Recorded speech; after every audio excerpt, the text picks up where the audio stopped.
the scale of the attack on the Yazidis was immense, and I think total. And they were clearly physically targeted, particularly because they were Yazidis.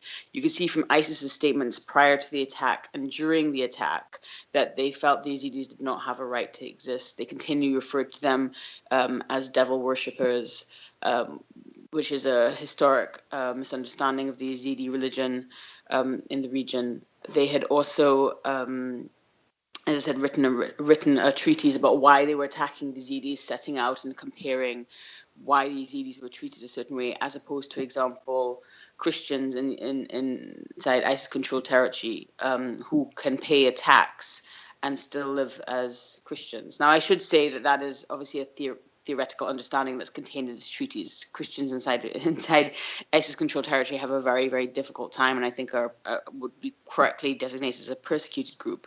But the fact is that you can be Christian and live inside the Islamic State. You cannot be Yazidi and live inside the Islamic State.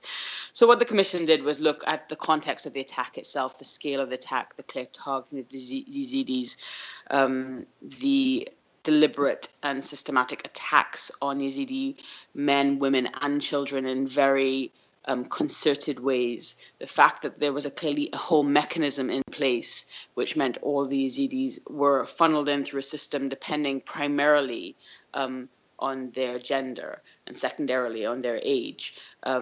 And then the fact that no other groups experience this in the ISIS-controlled territories, no groups experience this in the same way. I think it's also relevant that if you look at the Sinjar region, it's a tremendously large region. There's 400 to 500 villages, if not more, spread out on both sides of a 100-kilometer mountain range. It's a huge area that ISIS attacked, and they came from both inside Syria and from Tel Khamis and from positions inside Iraq. And across that whole territory of Sinjar, ISIS fighters acted completely in concert with each other, where you had people who were hundreds of miles apart, but able to follow almost a protocol as how those villages were attacked, what happened to people in those villages, the choices that people were forced to make when it came to forced conversion, but also when it came to the women. All the women were then sent to designated primary holding sites inside Sinjar and then secondary holding sites inside Tel Afar and Mosul. So it wasn't an attack that wasn't methodically planned and carried out against the Yazidis in particular. And what they accomplished on the ground was very much in line with what they said they were going to accomplish and what they later celebrated accomplishing.